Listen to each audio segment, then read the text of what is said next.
Every week, most households pour several litres of liquid down the drain that actually contain more plant-available nutrients than, well, just about anything you could buy in a bottle at the garden centre.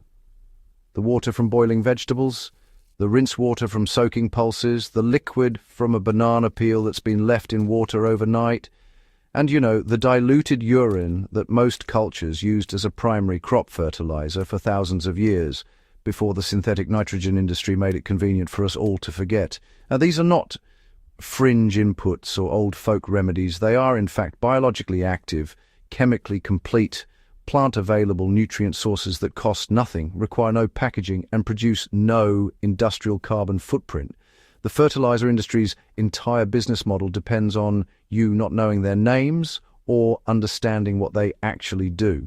In this video, I'm going to give you 4 of them, along with the specific preparation, the application rate, and the plant response you should expect from each. Before we get into the 4 liquids, just a quick note. My free email list is where I put the most detailed, practical growing guides I produce. The link is in the description. It's completely free, and the content goes further than what fits in a video. Now let's talk about what you've been pouring down the drain. Liquid 1, fermented plant juice. This is the broad-spectrum growth stimulant you can make from, honestly, just about anything green. Fermented plant juice, often abbreviated FPJ in the natural farming literature and widely used in Korean natural farming practice, is made by packing fresh plant material with raw sugar or molasses and allowing it to ferment at ambient temperature for 5 to 7 days.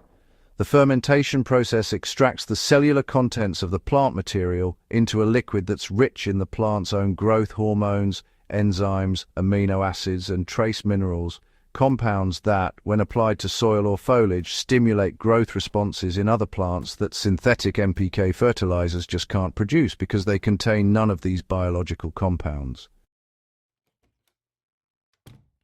The plant material you choose really determines the specific growth effect of your FPJ.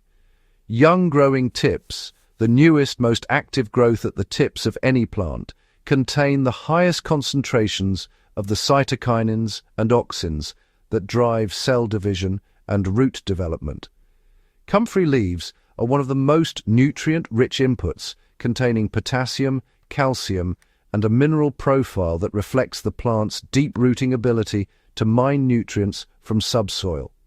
Nettles provide high nitrogen and iron. Banana leaves or banana peels add potassium specifically. So, you want to mix your chosen plant material with an equal weight of raw sugar or molasses. The sugar draws cellular contents out of the plant by osmosis.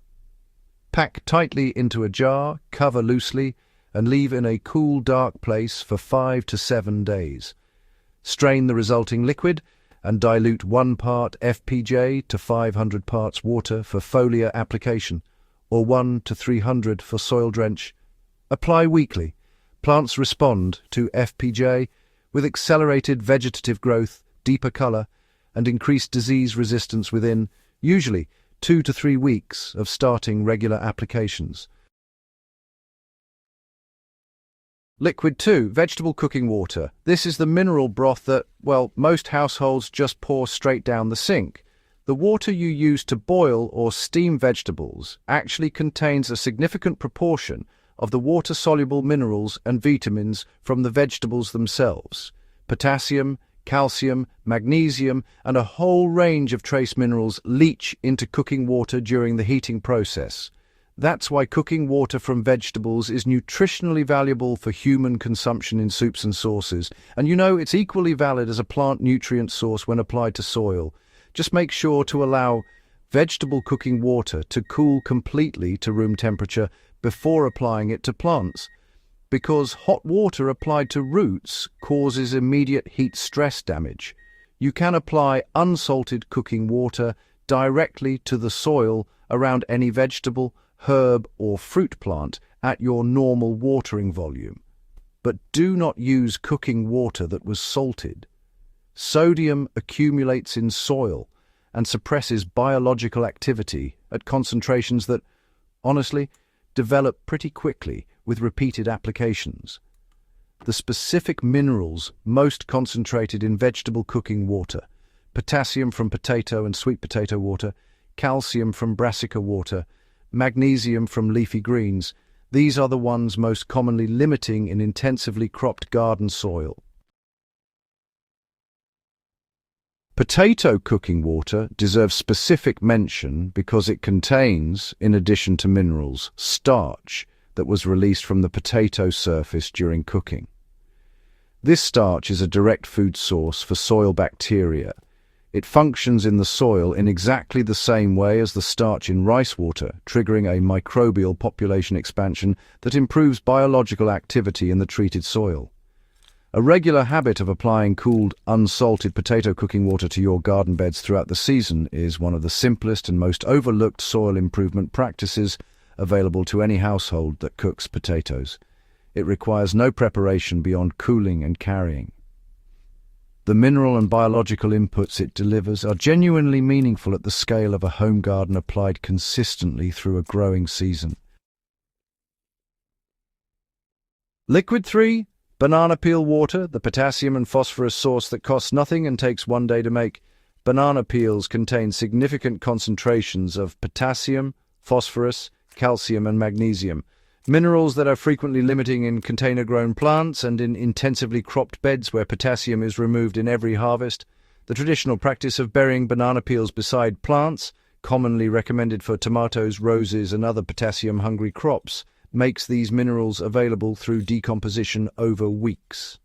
The liquid extraction method produces the same mineral release within 24 hours in a form that can be applied immediately as a liquid feed.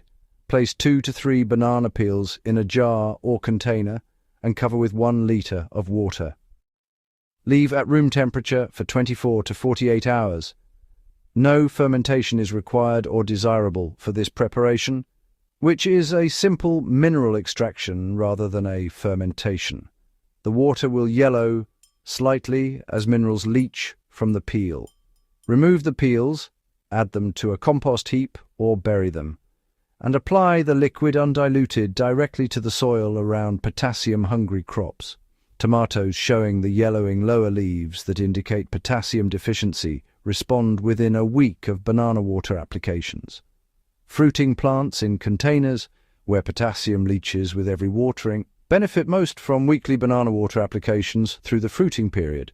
The cost is 0, the preparation time is 2 minutes, and the potassium delivery is immediate and plant available rather than locked in an organic matrix that requires biological processing before release. Liquid 4. Diluted urine, the ancient crop fertilizer that the modern world sanitized out of common knowledge. Urine is the most complete, most readily available, most efficiently produced nitrogen fertilizer available to any household. Human urine contains urea, a highly soluble nitrogen compound that soil bacteria convert to ammonium and then nitrate within days of application, at concentrations equivalent to a medium-strength liquid nitrogen fertilizer. It also contains phosphorus and potassium in useful concentrations, along with a range of trace minerals. It is sterile when freshly produced from a healthy person. It contains no pathogens, and it is produced in quantities, approximately 1 to 2 litres per person per day, that, if collected and applied to a garden bed, would provide a meaningful proportion of that bed's annual nitrogen requirement from a single household member alone. The application is simple. Dilute fresh urine, 10 parts water to 1 part urine. This prevents the nitrogen concentration from causing the leaf scorch that undiluted application produces on sensitive plants, and apply to the soil around nitrogen-hungry crops, brassicas, leafy greens, corn, and any crop showing pale nitrogen-deficient growth. Respond within a week of diluted urine applications. Do not apply to the foliage or the edible parts of crops. Soil application only. Do not apply to root vegetables in the month before harvest. There is no pathogen risk from sterile urine, but social convention makes pre-harvest soil application to edible roots an unnecessary point of concern.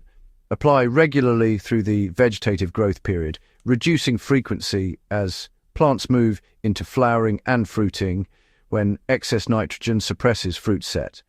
The nitrogen in diluted urine is immediately available. It acts within days rather than the weeks to months that solid organic nitrogen amendments require for microbial processing. Share this video with someone who is spending money on liquid feed. Subscribe if you are not already, and sign up for the free email list in the description.